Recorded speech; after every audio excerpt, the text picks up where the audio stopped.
right, everybody. Welcome back to the Comedy Castle podcast.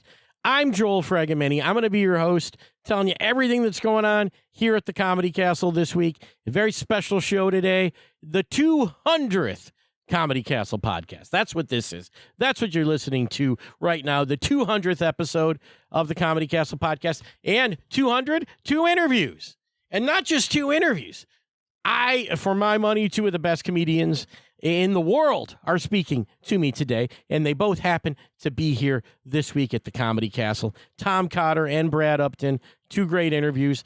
But let's start with what's going on this week, all right? That's how we always start this show, so this one will be no different. October 1st, that's Tuesday night, as many of you may be hearing this as the show goes up on late on Monday, early on Tuesday. The 101 Comedy Class Showcase, the students of Bill Bouchard's beginner comedy class. They're going to entertain you at 7:30 p.m., you can get your tickets, as always, for all of these shows on comedycastle.com. But these are the beginner students, so friends and family mostly. But if you want to just see some brand new talent, that's the night to come out to the Comedy Class Showcase. Those are fun shows. 7:30 p.m. once again on that one. And again, comedy class is always starting up with Bill Bouchard, the beginner class. My advanced comedy class starts October 19th at the club. So you can call the club and sign up for that one as well. If you've done the beginner class, you've done a little bit more comedy. In fact, you'll hear in these interviews, I get comedy advice from these guys. I try to do that. So I'm learning from these interviews. Those lessons go into the class, and I think it makes it great. But anyway, that's the Tuesday night show on the 1st of October. Wednesday, October 2nd, another open mic night, a great lineup of open mic comedians. In fact, I believe our MC this week is Steve Widzinski, who is a guy who just got out of my advanced comedy class. So he's doing great things. It's always a great lineup, always fun at open mic night. Some brand new comics, some veterans. It's always fun there. A big fundraiser for you on Thursday night with Tom Cotter, you're going to hear on this show. This is a benefit for the South Oakland Citizens for the Homeless. It's called Spread the Laughs. There's a link on comedycastle.com to get the tickets. You actually get them through their website, but there is a link there. 6 p.m., you got a dinner, I believe, that night. Yeah, dinner, auctions, fun stuff. It's good to raise money at the Comedy Castle. We did that this past weekend with an animal charity. That was fun. And then Tom Cotter has the rest of his shows on Friday and Saturday night, 7:15 and 9:45 on Friday the 4th, 7 p.m. and 9:30 on Saturday the 5th. If you don't know Tom, America's Got Talent several seasons ago, it was season 7, and he really did a great job on that show. We'll talk about how he lost to a dog act. Got some thoughts on that one. But really, the guy, and both of these guys that you're here today, Brad and Tom, a fire hose of jokes, a machine gun of laughter. They will hit you with so many jokes, you can't help but laugh. That's Tom Cotter, 5 great shows with him, including that fundraiser on Thursday. And then Brad Upton comes in for one show at 7:30 on Sunday night, October the 6th. Brad, you may know Brad from his dry bar comedy special. It got over 16 million views on YouTube, and plus all the other platforms for dry bar, 200 million views. He was doing a Boomer versus Gen Z bit, mostly on that first special that went viral and went everywhere. He's played with so many big names in comedy as well. I am going to talk to him about his opening for Joan Rivers, and he is the current opener for Johnny Mathis. He had some great Johnny Mathis stories. He's a regular on the Grand Ole Opry, of all places. I mean, Brad is something else. Again, it's joke with this guy. It's just setups. It's just punchlines. And I don't care what age you are, you will laugh at this. I don't care how he's a clean comedian, Brad, but I don't care how dirty, what kind of edgelord comedy stuff you're into. Oh, dude, I'm a Cumtown guy. I would never go see. No, you will laugh at Brad Upton. You will laugh at Brad Upton. Trust me. I don't care who you're. I'm into Legion of Skanks. So that it doesn't matter. You're going to laugh at Brad Upton. You're going to laugh at Brad. Going to laugh at Brad. That's Sunday night, 7:30. We'll talk to Brad, too. Got some great stories from him. I guess I should mention Legion of Skanks. Shout out to Big J. Okerson. Brought my name up on the Joe Rogan Experience last week. I don't know where you find that video, but it's out there. Talking about Joel from Michigan. Like that guy. Big fan of Jay Oakers. Worked with him many times. Hopefully next year at the Comedy Castle. We'll see. Fingers crossed about that one. But yeah, the 200th show, you're about to hear it. Tom Cotter, again, super funny guy. Again, a million jokes, all funny. You may hear a swear word or two out of Tom Cotter. I'm not saying Tom's squeaky clean if you're coming to see him, but he does talk about the America's Got Talent thing. I'm going to talk about how dog acts work, what you're about to hear. I do not know, and I just want to say for the record that I do not know if the dog act on season 7 of America's Got Talent worked in the way that I explain dog acts work. Because I explain it, and it's not really great if you're an animal person, really any person, because I think it's disgusting if that's really what happens. And I don't know that. I threw it out there as comedy, but I've heard stories about how animal acts work, and I don't really like them. I don't know, was the joke, somebody joked about, the bear will ride the bicycle in the circus.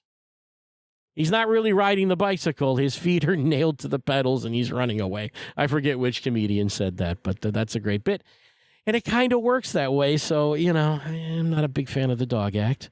And Tom lost to the dog act. He came in second place. But really, one of the funniest comedians you'll ever see. You'll hear about what his strategy was when he said, I'm going to give you topics. You pick the topic. I'll do a bit about that. That really takes some big cojones to do that. But Tom did it on AGT, and he was terrific at it. So you hear about his wife's a comedian. And you hear what that's like to live together that way. And Tom went viral just a couple years back talking about Baby It's Cold Outside. They canceled that song. And Tom says, well, what's really on the radio? And we're canceling Baby It's Cold Outside. That bit went viral. He's known for that one. He'll talk a little bit about that on the show. I encourage you to check that out on his Instagram. And I'm just going to go from one interview to the next. And, of course, Brad Upton. We talked about the great Joan Rivers. I heard great stories about her. Great stories about working with Johnny Mathis and what it's like to go out with him. And they do it in a way that I did not expect. So when you hear the format of the Johnny Mathis show with Brad Upton, that was surprising. He'll tell you about what happened when his Dry Bar special went viral. And you'll also hear about he had a health scare recently and in the last few years. And he's doing well now, but he'll tell you about it, and it's frightening. And I'm glad he's doing well because he really is one of my favorite guys. Again, nice guys, really fun interviews. I'm going to shut up, let you listen to these. It's the 200th show. Let's enjoy. Right now, we'll start out here with Mr. Tom Cotter.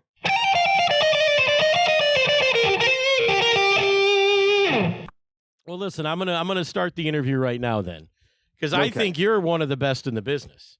That's what I think. You have impeccable taste. I really do, and I say that in addition to Brad Upton, who we were just talking about, who's coming in. I mean, it's all jokes, and as a comic myself, when I hear a guy like you, I go, that's all jokes, and maybe the harder part about that just being all jokes compared to a lot of sort of newer or more modern styles of comedy, the jokes are all good.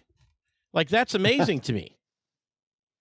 Not all mine are good, but it's quantity over quality. I throw a lot out at people. I do about 2 hours of material in 1 hour. Yeah. So if you didn't like the last one, I'm already into the next one. That's the joy of me.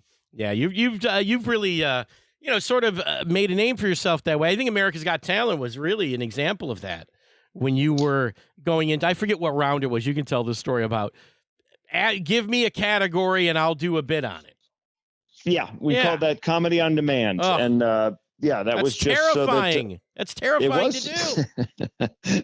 It wasn't that scary. I gave him 8 topics, and I had prepared for 8 topics. So anywhere it went, I was kind of confident I could go with it. And bringing up AGT is funny because, we chatted earlier before we went on live here, and you said you were going to go walk your dog, which was passive aggressive because you know that I lost to a dog act. You didn't need to bring that up. You could have said I'm running some errands. You could have said I've got a dentist appointment. But you said, no, I'm going to go walk my dog, which was basically a cyber kick in my groin by saying that. Well, first of all, I did watch that whole season, and I do know the dogs you're referring to. And while that was a terrific dog act as far as dog acts go, not only is it just you're a great comedian and you really deserve to win, they really shouldn't have dog acts on AGT for other reasons, I think, because, you got a dog, right? I saw a dog. You have a dog, right? I have a dog. I love my dog. Yeah, I love my dog. But we like you heard, I was walking my dog and I feed my dog. I feed my dog, he goes and sleeps, right? That's what my dog does. Probably what your dog does. Those dogs on AGT, if you want your dog to do all those flips, you don't feed him for 48 hours and ask him if he'll do a flip. Yes. And then if he doesn't do a flip, you hit him in the nose with the newspaper and then he starts flipping. Yeah. Yeah, that's not an They were tortured and they were abused, and I will tell you that when I was backstage, they got packages delivered of puppy treats from Lance Armstrong. So I'm not suggesting that there was any malfeasance in there. But when you come in second to a dog act, you do feel like number two. Yeah. I will share that with you, and I will never get over it. Nah, but that look, you showed. I mean, as a comedian, as a performer, and I think Howard Stern on that show really was sympathetic with the whole thing about, like, how can you just say this, you must have a hunk of material that you would feel would be your best for that occasion. And to not have that and to not be too concerned about what you're going to do, at least seemingly, was just so brave on its own. It deserves, that deserves recognition right there. Yeah, that was a roll of the dice because other people that I respect told me not to do that. Mm-hmm. They said that Howard Stern would hate that because he would think it was gimmicky or something. But I had to set myself apart. There was another comic in the quarterfinals at that point, and I wanted to show that I was more seasoned, and I had to set myself apart from him. So that's why I did that. Yeah. And it worked out well. Yeah, we're still talking about it. Right up until I lost to a damn dog act on national television.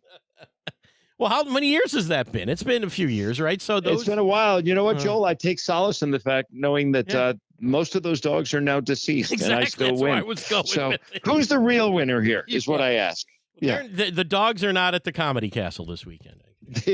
They are not. They are not at the Comedy Castle this weekend. But, man, you've had a heck of a career. I was just reading up on all the stuff you've done over the years and just having that reputation as a guy who can play to anybody. Did you feel like that was going to be like if you looked at when you started out and you said in 20 years, 30 years, wherever, did you feel like you'd get to where you are, or was that just something you figured out along the way? Yeah, I never knew where this was going to go. And it definitely, with obviously most recently COVID, but there have been other peaks and valleys in the career that you just never know where it's going to go. You and I, you're also an entertainer. We took the road less traveled. And so that's a riskier proposition for your life. But I married a comedian because who needs health insurance? And we've raised 3 kids. 2 of them are about to graduate college. One's a senior in high school, and none of them are in rehab or prison yet. Yeah. So somehow it's all worked out. Good job. And I count my blessings. Yeah, absolutely. I mean, I've dated comedians. That never worked for me. Oof. Yeah, it's bad. My wife dated a few comics. Her nickname was actually Comic Relief. But hello, did I say that out loud? No, I'm kidding. But yeah, because the comic that I dated for a long time, just comedy was the one thing that we would fight over. If that was brought up, it always turned into a fight. Me giving her a suggestion, her giving me a suggestion. Nobody wanted to take notes from the other person. And so 2 comedians sharing a life together, not talking about comedy ever. Well, it's a rough road, I will say, at times. But initially, early on, it was difficult. But then we both realized that, if they're looking for a funny woman, they're not looking for me. And if they're looking for a funny dude, they're not looking for her. And so we kind of just became really supportive of each other. Yeah. And rarely to this day have we ever been in competition with each other for the same thing. So, and we actually like working together, to be honest with you. It's fun to go on the road with her on occasion. Yeah. So that's all is well. 23 years of marriage later, and here we are. That's great. Now, I've seen your wife, and she's very funny. Thank you. Yeah. I think she's funny. Yeah. I think so too. That's nice you worked that out there. Let's talk about this was one of the things. I guess this was a big deal a couple years ago, right? I mean, still a thing that the baby it's cold outside bit just had me cracking up before we started talking here. I love that thing. Yeah. And I was just trying to point out, I don't bash people over the head with my politics, but the cancel culture thing was just we came out of the pandemic where we couldn't work at all into this woke world where everything was getting canceled. And friends of mine got canceled, and people that I looked up to got canceled. And I just thought it was a little off the rails. And so I wanted to point that out.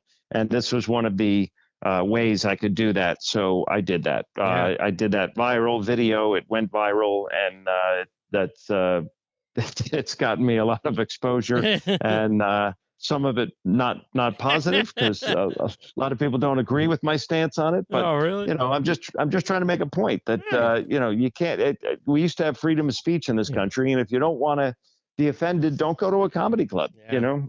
Something's going to ruffle your feathers. So just strap in and enjoy it, or avoid it. And it's also, I think, and I teach comedy class, so I always explain to my students too. It's what is offensive to people is just what's offensive to them at that time.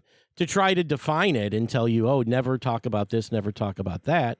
Well, that what we're accepting today, tomorrow we may not accept. And then the things that we're talking about today might have been fine to talk about 5 years ago or 10 years ago.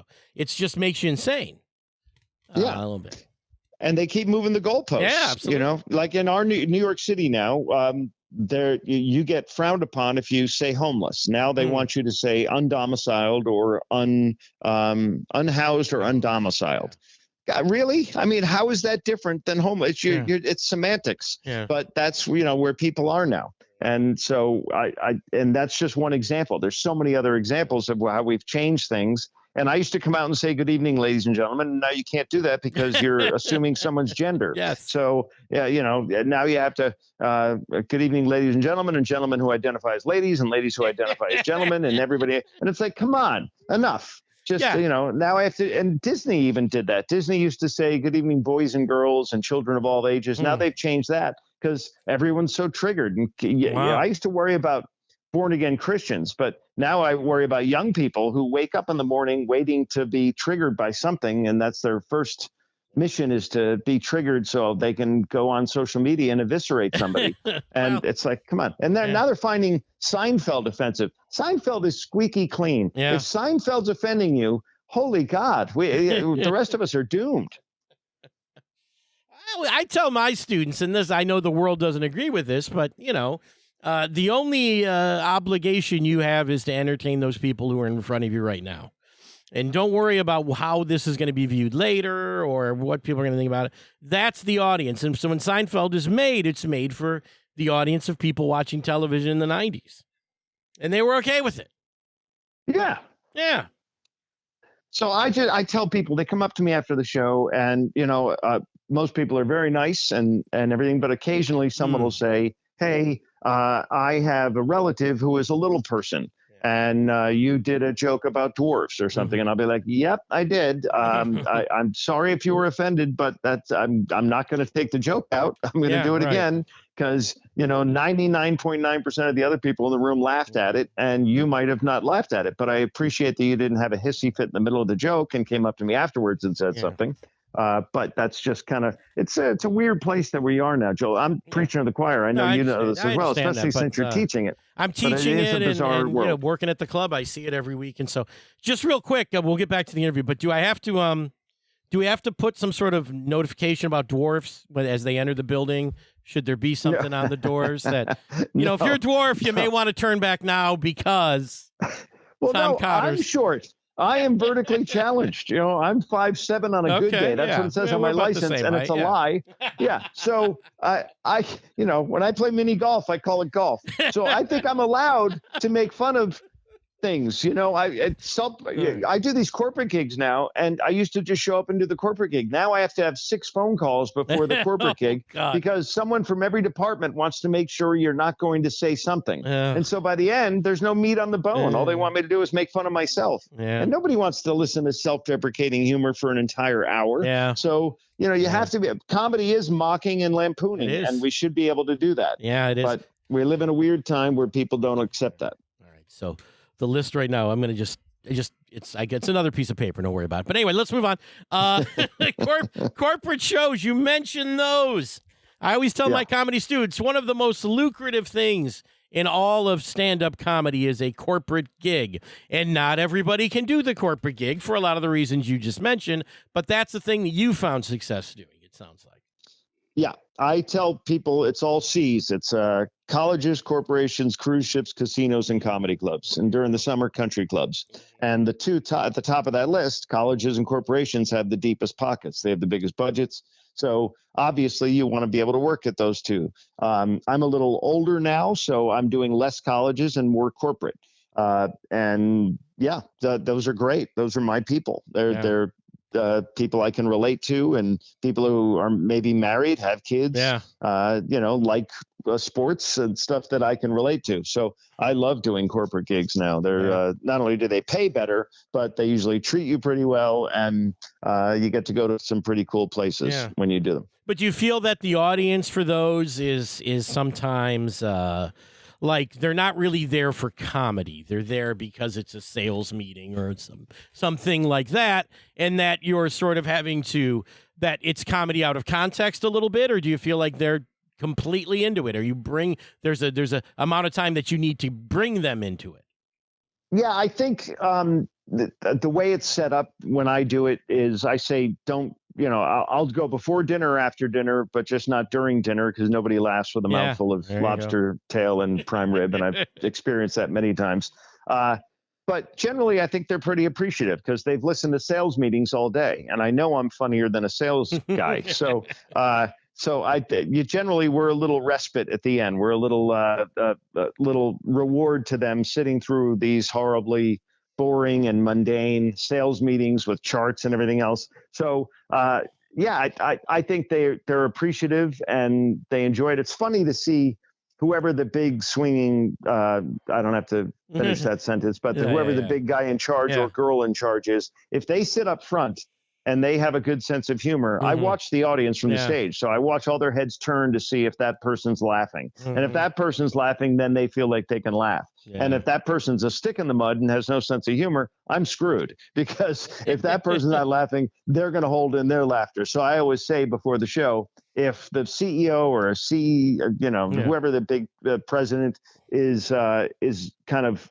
introverted or quiet, let's not sit them up front. And if they're gregarious and outgoing and fun and like a good laugh, sit them right up front so everyone can see them, and then they know that it's okay to laugh. That's just an inside baseball dynamic that I've encountered over 30 years of doing this. Yeah. And do you find out what that guy's into? Is that part of the prep for this thing? Are you trying to figure out, well, this guy's a big golfer, this guy's he likes to fish, or you find out about the company and work that in some way? Those phone calls that I have before the thing, that's where I'm doing. I'm creating a dossier on this person. I'm doing some reconnaissance. And then when I get there and I do the sound check, I double check everything. And I say, who can I make fun of? Who can't I make fun of? Who's going to be able to take a joke on the sales team and who's not? And, they kind of set it all up for me. And they tell me the CEO has 4 kids, loves to golf, went to this college, has been married this many years. And that's all information that may or may not make it into my act, because they like inside material. They like personal jokes. So I try to tailor it a little bit to the company and the people in charge. Right. And then locally, do you do that too? Will you have Detroit jokes as you come into town?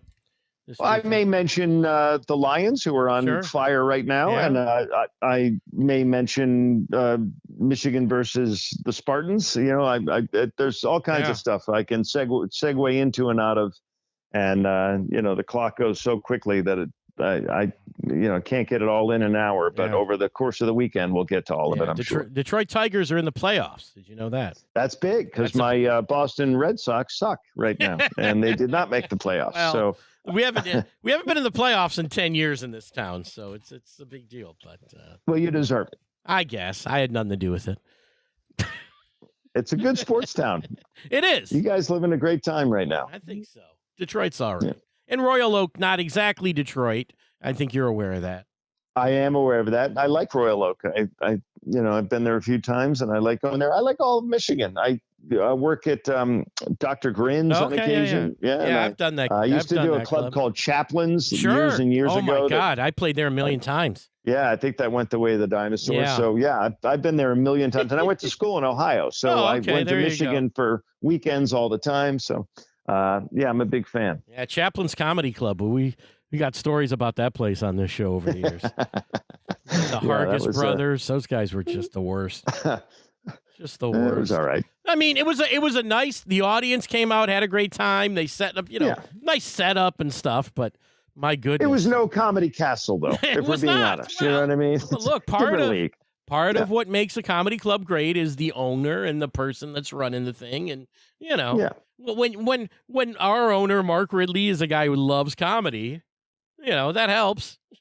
Ridley is one of the the great ambassadors. I put him up there with Bud Friedman and a few other people because he's been around forever and he just knows everything about the business and knows how to run a comedy club effectively and efficiently, and so that the audience is happy, the comedians are happy, the servers are happy, and everybody wins. Yeah. So it's just that's a rare trait. So I commend him on that. He does a real good job that way. But some of these places, my goodness.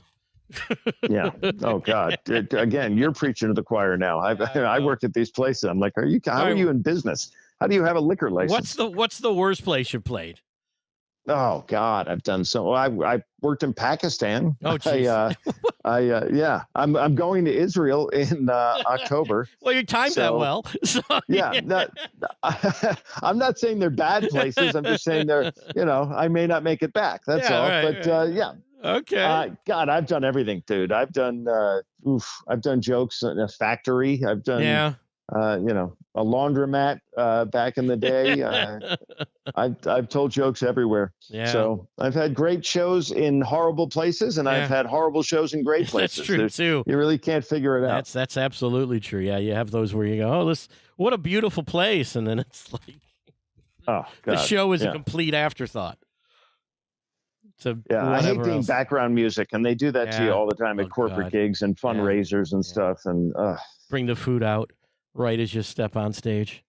Yeah, or they have the auction, in the background, or the open bar is in the back, and everyone's going there, and so music can be background music. Yeah, poetry, comedians, ministers. We can't be. We're speaking, and you have to listen to us. That's kind of how it works. We had a fundraiser at the club recently, and it was two comics and two real good comics. But they, as the second guy, the headliner was going up, they said, "Hey, we're about to bring up our headliner, and we're going to bring him out here right now." But remember, it's the last call for the silent auction. Half the crowd got up and walked to the silent auction, and here's your headliner for the. I did a gig at a racetrack on Long Island, and. It was under a tent next to the track. And so they're not going to stop the races. Yeah. So you have to get up there and you're going, in the middle of a race. And so the audience is all these people who are betting on the race. Yeah. And so in the middle of your set, someone wins, but 90% of them lose. So the two people who win get up to go cash in their tickets. And I'm stuck with everybody else who just lost, who's all pissed off. That's my audience. So, I mean, I've had some horrible experiences over the year, but I still get back in the saddle and ride again because I love what I do. Yeah, you got to love what you do. And you're one of the best guys to do it. I don't think that's I'm speaking out of school here. Well, you got to get out more, but I appreciate that thought. That's well, nice. I'm with the comedy cat. I see everybody coming through those doors. You do. I do. And you're great. I'm so excited to have you back this weekend. I'm thrilled to be back. It'll be fun. Good. Yeah, it should be fun, man. Well, thanks for talking, Tom. I mean, come on. This is a real thrill for me and getting great advice that I will pass along to my comedy students here. You're going to be around the whole weekend? Yeah, I should be. Are you going to do a guestie? No, I don't do those. They don't let me do those. No. They have no I'd taste. love to. Well, the thing is you don't want to be the guy that's like, dragging the show down, and just in terms of length. And, if I do time, it's less time for you or it's less time for the feature. And then that guy's going to hate me. I get my shots to go up with my students and stuff like that. But I used to tour. And everybody should come out and see me this weekend. I'm there Thursday, Friday, and Saturday, but they should also come out and see you on another night. Well, so, they see me on another night. They'll see me. They will see me taking them to their seat, and then you will entertain them. That's how it's going to go. And that's great. I like that. I do a good job taking them to their seat, Tom. I know you do. Nobody seats better than you. But I also, I tell them to shut up when that is necessary. I tell them they have to leave at times. That's very important. Yeah, it helps. That helps you guys. It does. Yeah, it's important. Good door staff. I generally go so fast that people can't heckle, so I don't think you'll be throwing people out during my show. I don't think we will either. Tom, thanks so much for talking to me today. It was great. Looking forward to the weekend, and we'll see you then, man. I look forward to it, Joel. Thank you for chatting with me, and go pet your dog on the head and say that I'm not bitter, that I still like dogs. He's a good boy. He does no tricks, and I'm okay with that. That's all right. I love it. All right, buddy. Thank you. I'll see you this weekend. Sounds good, Tom. Thank you. See you. Bye-bye.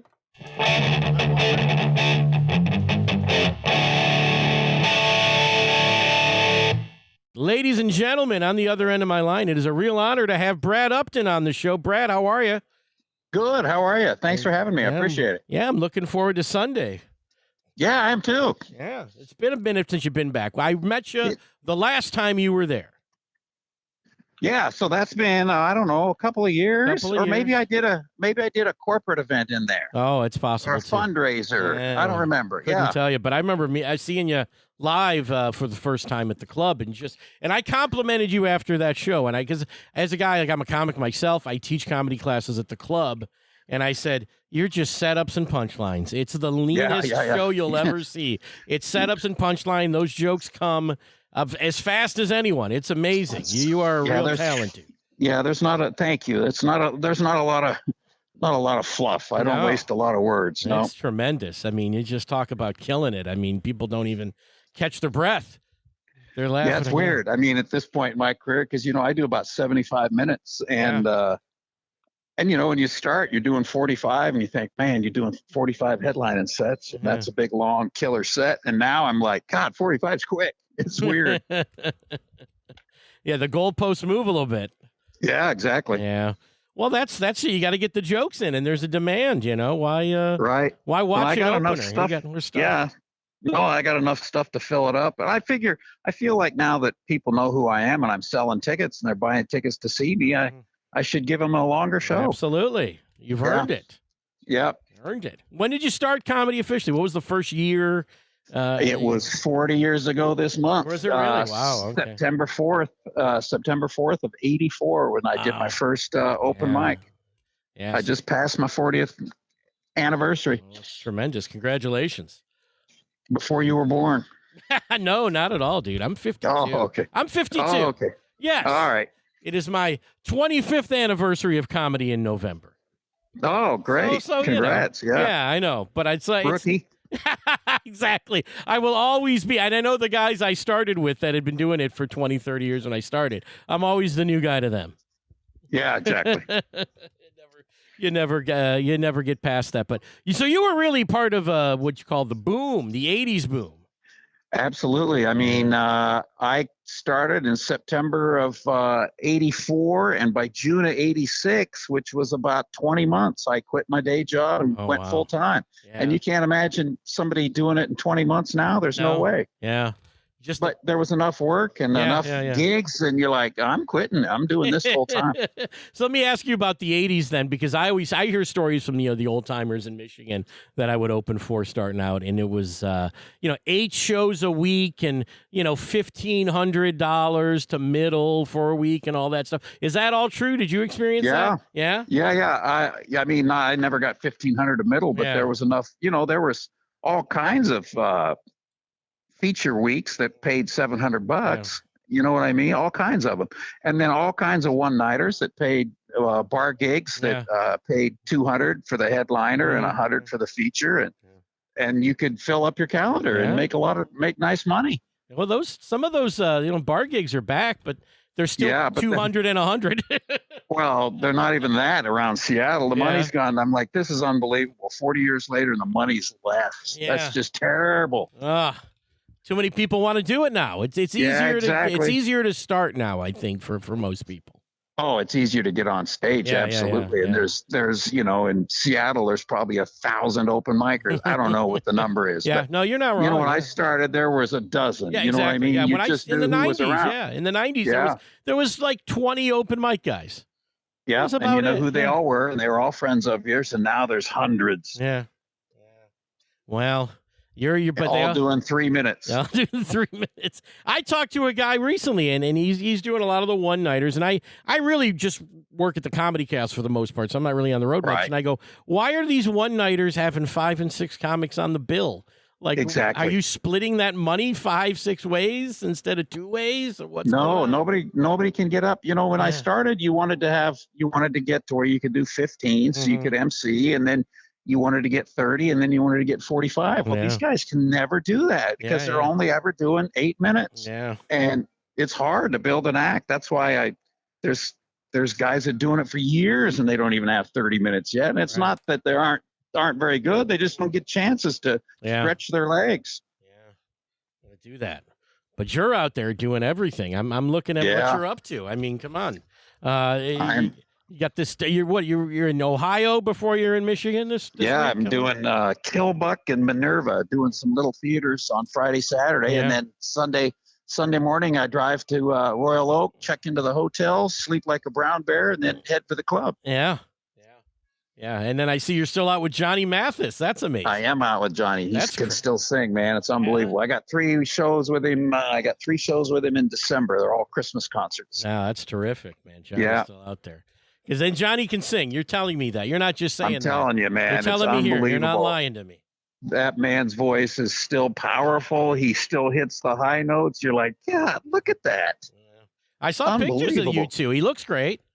Yeah, he looks great. Yeah. He's like he's 89. So but on stage when he's out there performing, you don't see it. And then when he walks off stage at the end of the show, you're like, oh yeah, he's 89. But while he's out there on stage, he's not. He's Johnny Mathis. It's amazing. Good for him. I watched some. I think he came to town, and I almost went, but I watched some clips of. Frankie Valli's touring. He's 93. Right. Right. Yeah. I love Frankie Valli. I think it's great music, but. I think we did. Johnny and I did the Fox Theater one time years ago, and then we did the. I want to say it's. Caesar's Palace, is it across? Well, the Palace, Caesar's Windsor, yes, big show in there. We did it. Yeah, we did it there one time too. Yeah, that's tremendous, man. That's a good, and that's sort of old school comedy. The comic opening for the singer. That's old Vegas right there. Yeah, right? exactly. Yeah. Well, you know what's cool about the gig is I go up in the middle of the show. Oh, okay, really? Johnny comes out. And Johnny opens. He comes out. He sings about 40 minutes, and then he introduces me. Yeah. And I do 25. Oh, wow. And then we go to the intermission, and then he comes out and he sings the second half about 45 minutes. So with my 25 and the intermission, he's got 45 minutes off in the middle. Wow. So you open and follow Johnny Mathis in the same night, sort of. I don't open at all. You follow. I follow. Oh, yeah, I follow and then open. And then you open, exactly sort of. Right. Yeah, that's so crazy. Well, now, look, I think for anyone else, that seems like a real hard gig. Oh, it's a sweet gig. Because I tell you, I told when I first did it, I go, how's this going to work? Going out there with follow Johnny Mathis. But when Johnny Mathis tells the audience, here's my friend that you're going to like, they already like me. I don't have to prove myself. They already like me. I'm Johnny's friend. And I'm like, oh, this must be what it's like to be famous. And it's not like a bathroom break for the audience or anything? Oh. Nice. No, it's great. It works out great. But even if you were heading to the bathroom, I think 2 jokes in, they'd be like, I'm going to watch this guy.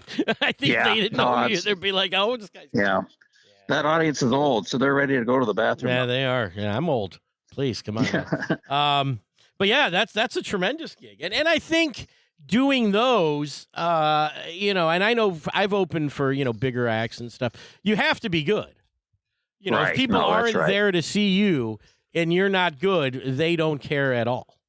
No, that's right. And that's how I've been doing it with him for almost 17 years. Wow. So, and they tried me out the first time. It was like a one-time show, right? So, had a great show, and I've been with him ever since. Oh, that's a testament right there. You get anybody to open for him, I would think. or perform with him, even more intimate of It's a good gig. It really is a good gig. And since I've blown up on the internet and I'm selling tickets and making more money myself, and I told my manager, I said, look, I'm going to keep opening for Johnny till the end. I don't care. Yeah. I'm not going to turn that down. Yeah. That's great. That's great. I heard a story about some Vegas comic, and they were opening, I think they opened for a singer. I don't know, maybe you know this story better than I do. And the headliner would never watch them. They would go out, and they did this for years and years. But the headliner, they showed up late and whatever, and then they did their thing. And they were like, please, could you, I've been with you for 10 years. I go back to the headliner. Could you please watch me tonight? It just would mean a lot. I know you don't watch me. So the headliner watched this guy after one show. He told his manager, you got to fire that opener. That's great. Yeah. Yeah, I believe it. Be careful what you wish for. No, that's exactly right. Biting the hand that feeds you there. But and I saw recently too, you're performing at the Grand Ole Opry. Yeah, I've done that. Like I just did my 19th. I think it was my 19th appearance, and that is surreal too. Yeah, and I mean, what an honor, because they don't use a lot of comics. Right. And to walk out and stand in that circle is a big deal. Yeah, and that's like the actual Grand Ole Opry show, not just Ryman Auditorium, right? That's the no, it's at the Grand Ole Opry, and there's always been a history that the Opry's always used a comedy or comedians. They had a lot of times they were hokum country acts, kind of hee-haw, kind of hee-haw acts. But there's always been a history of comedy with the Grand Ole Opry, so they've always used a comedian or two, not on the same night, not two comedians. But there's a handful of comedians that they use, and man, it's an honor to walk out there. Yeah, that'd be amazing. I mean, not for me. I couldn't do that. I just did yesterday was my 5th anniversary since I first appeared there, and I got that from the lady had seen my video that went viral about millennials. Yeah, that's how that worked out. Yeah, that's amazing. Because I contacted her and I said, I got this video. It's got like 65 million views, and and she said, well, I happen to be one of the 65 million that saw it. So I'd love to have you. And she put me on. And again, you go up there and they're going to see how you do. And if you do great, then you get to come back. So I've done like 19 of them. It's great. It's fun. It's like real show business. You're like, oh crap. This is an all-star lineup of people going up here tonight. I'm in the middle of it. All right. This is not the comedy club. This is not the. No, it's exactly. No, you're the comedy of all the music. Yeah. Exactly. So it's pretty cool. That's amazing. Well, let's talk about going viral. I mean, you had been in comedy for how long before the dry bar thing took off?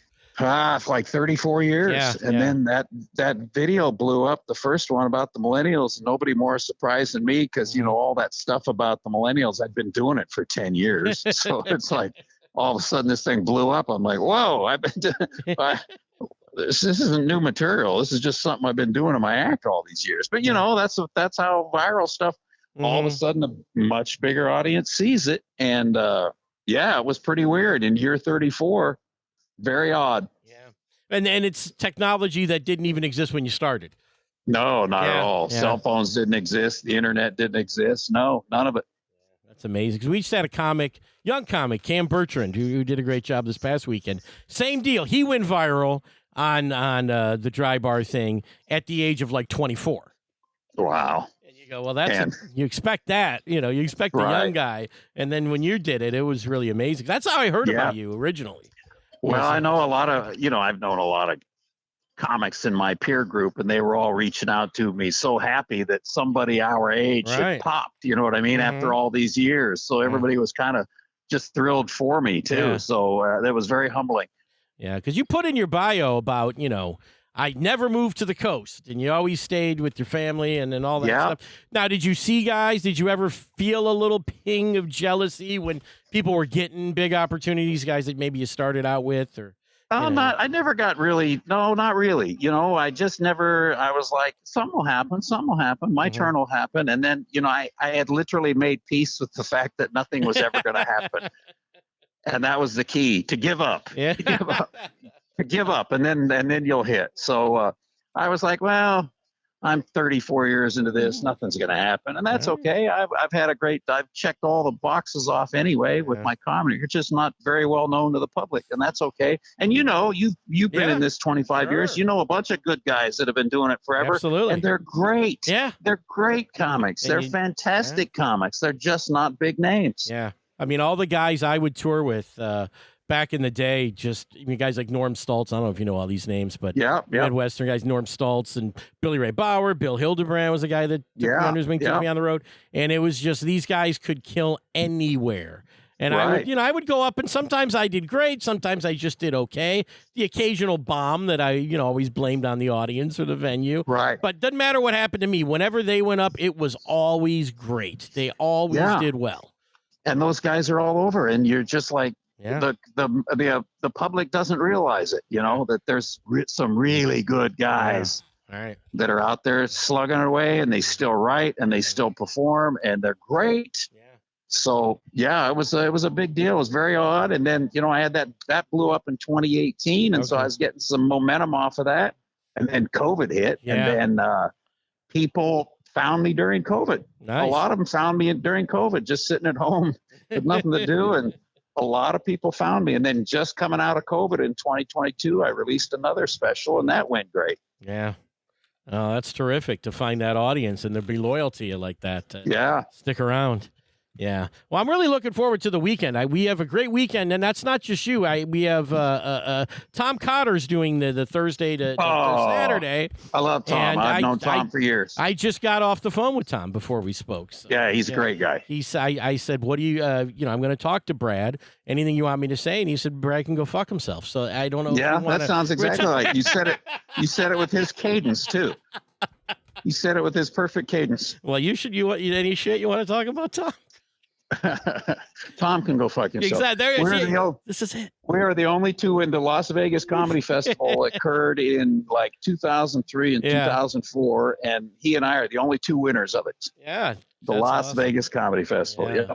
That's great. Well, I'm trying to start a feud here, but I don't know if that's going to happen. Yeah, nah. No, you're not interested. Nah. We want to fight over the turf or something. No.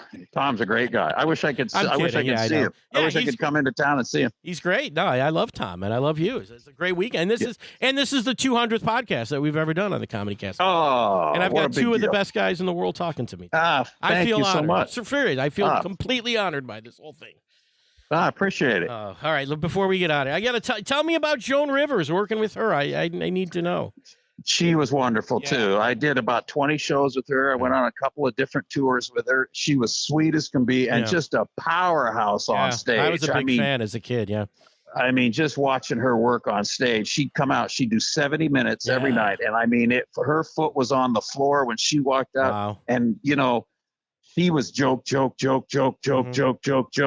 pop, bam, bam, bam, bam, punchline, just kill for 70 minutes. Yeah. And she'd do a shot of vodka right before she walked out.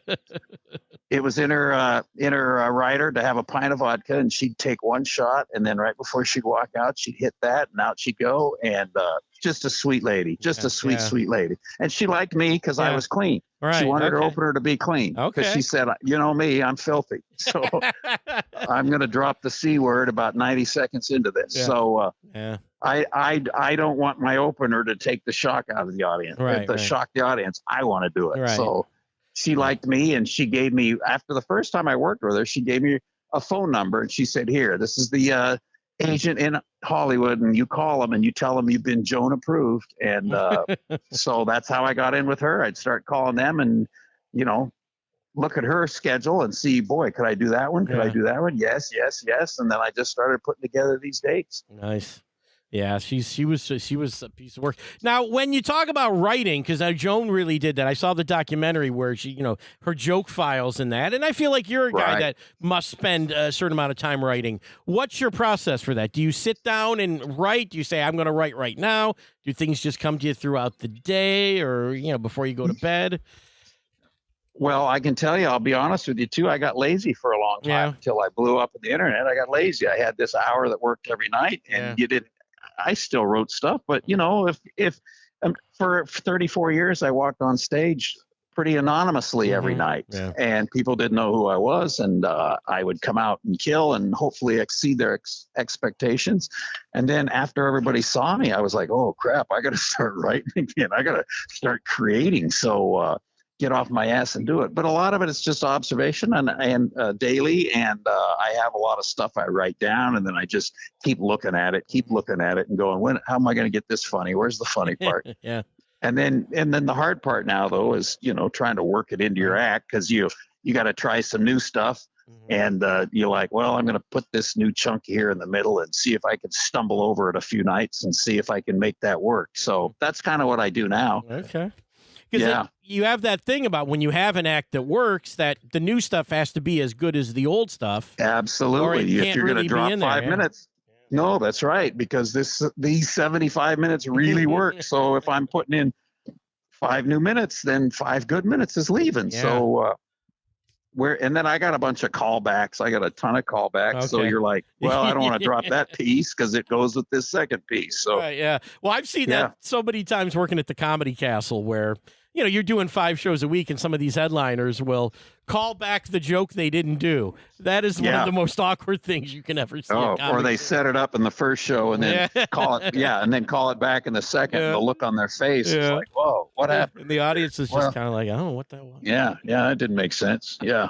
Exactly. Well, I'll be laughing. That's usually that's the funny part. You see me laughing in the corner, like, what? Why is that guy laughing? No, watch the comic squirm. That's always funny. You used to say was in vaudeville, like if you're making the band laugh, you're bombing. Yeah, no, that's right. That's exactly right. I have that feeling with the Mathis group sometimes when the band is laughing behind me. Yeah, they know it all. They know all the jokes, so they're only laughing when you're fucking them up. Right. I swore. I hope that's okay with you. It's my. Oh yeah, that's fine. That's okay. Let me tell you. So you had a health scare not that long ago. Let's talk about that a little bit. Yeah, I was having trouble for several months. I was having trouble with my lungs and my esophagus and my sinuses, and I couldn't figure. I was sick and I wasn't missing any gigs, but I was treating all the symptoms with over-the-counter medicine, and I was getting to the gigs, and then I actually got misdiagnosed with esophageal cancer. Oh, geez. So that's a bad one. Yeah. And so I went. In fact, when I got diagnosed, I called Keith Stubbs at Dry Bar and I go, look, I just got diagnosed with esophageal cancer. I want to do another special ASAP because I may be getting chemo and radiation and dying. I don't know what's going on. So anyway, he gave me a slot about 3 weeks out, and I went, some of this material is new, but I put it together and I did the second special. And in the meantime, they stuffed a tube down my nose and into my esophagus and did a biopsy and went, it's not cancerous. We don't know what's going on. We don't know what this is. And because I was coughing and having trouble breathing. And anyway, as we were waiting for new tests, I had a heart attack. Oh. And my right coronary artery was 100% blocked, and they put 3 stents in there and sent me home. And about 4 days later, well, when you have a heart attack, they put you on blood thinners, right? Yeah. So they sent me home. And then about 4 days later, I thought I had another heart attack. So I went back to the hospital and they do chest x-rays. And the guy goes, you're having a vasospasm, which is similar to a heart attack, but not a heart attack. And then he takes a picture of my chest and he goes, it's a physician, right? Mm-hmm. He goes, God, your lungs are full of blood clots. And he goes, how the fuck are you making those blood clots on the amount of blood thinners you're on? And he goes, we're admitting you to the hospital. And I was in the hospital for 8 days. And then it took them 4 days, and they diagnosed me with a very rare form of vasculitis called EGPA. There's only about 5,000 cases of it in the United States. And I'm literally 2 in a million. So anyway, I'm on these drugs that suppress that disease now, and I'm okay. I'm doing okay. But that disease is what caused the heart attack, because it causes your arteries to inflame to the point that they close up. Does that make sense? Yeah, I think so. Wow. So that's why I was having trouble with the lungs and the esophagus and all these problems. Is these veins, and then the heart attack, which I did not see coming. Yeah. But anyway, it scared the shit out of me because I was laying there on the table with all these people running around trying to make sure I didn't die. So it was very sobering, very humbling, but I'm doing fine now. Good to know. Yeah, that's great. I think they just looked at me at the doctor and looked at my age and went like, yeah, we're gonna do the CT scan, of the arteries. And then they kind of looked at me and looked at my cholesterol score, and I was 0 across the board. I was very lucky, so I'm not gonna. Oh, good. But I'm 52, so Yeah, well, if you ever have chest pains, don't ignore it. Yes, exactly. That's great advice. You're advice. Right. Thank you for that. What else can I tell you? I mean, I guess after saying that's really just another. This is where we tell people to come get their tickets. Exactly. This could be the last one. No, that's right. And I'm cutting way back in 2025. I'm cutting way back in the future. I'm going to cut way back on the amount of dates. So if you think, I'll see him next time he's in town, that may not happen. Exactly. So, like I said, come out now. Come Sunday night. Bring and again, Brad, and I say this about not a lot of comics. Bring grandma, bring the kids if they're grown, if they're over 18. Everyone will love Brad. Yep, I'm very humbled that a wide range of people enjoy me. So that's kind of nice. Yeah. Well, even though I make fun of the Gen Z, they still like me. They'll laugh at that stuff too, though. Yeah, and I make fun of boomers too. So, well, Brad, like I said, man, it's a real honor to talk to you. I'm really looking forward to Sunday night, and thanks for talking. I appreciate you having me on. Yeah, man, 200th show. Right. What a great guest to have, man. Yeah, thank you so much. You're very welcome. We'll see you this weekend, Brad. All right, Joel. Take care, man. Take care, buddy. Bye-bye. Well, there you go, guys. 2 of the best in the business. Brad Upton, thank you. Tom Cotter, thank you. Great interviews. Thanks for talking to me, guys. So fun, the 200th episode. 2 of the best in the business. But I really did want that feud. I really did want those guys to trash each other, but they like each other. Respect, man. They respect each other. I'm like, well, these 2 veteran comics should have a turf war. Royal Caribbean is my turf. You go work Norwegian Cruise Lines. These are my. IBM is my client. I do the corporate show. No, anyway, but they're really great guys. Tom even offered me a guest set. What a mensch. What a dude. Love Tom Cotter. Love Brad Upton. Glad he's doing well after his health scares. And really, again, like I said, with Brad, bring your mom, bring your dad, bring your kids if they're over 18. For really either of these guys, they're going to have a great time. It doesn't matter which show you come to this weekend, you're going to see something great. Of course, we're raising money for the homeless on Thursday with Tom Cotter, so that might be a great option for you, too. You want to do some good and see a great comedy show and have a great meal. Thursday night might be your night. It's just great things happening at the Comedy Castle every week. Cam Bertrand last week. Tremendous. Love that guy. It's so great to have Cam on the show and see him do a killer weekend. And thanks to all of you guys. We've done 200 shows here.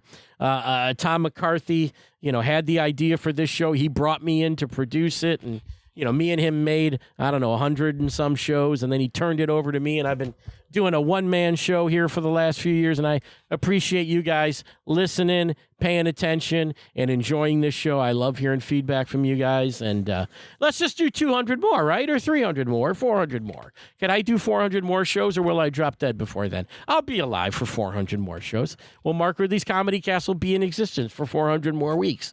I believe that's possible. I believe that's likely. Comedy Castle's not going anywhere. Since 1979, the best in comedy. So thanks to you guys for listening. And, of course, thanks to Mark Ridley for making all of this happen for us. Giving me a chance to talk to 2 of the guys that I admire so much with Tom and Brad here this week. And again, thanks for listening. Let's get out of here. We'll catch you next time. But come out this week. You got no excuse not to come out this week. You got to come out this week. Unbelievable talents. Go see a show. Thanks for listening, everybody. We'll catch you next time. Bye-bye.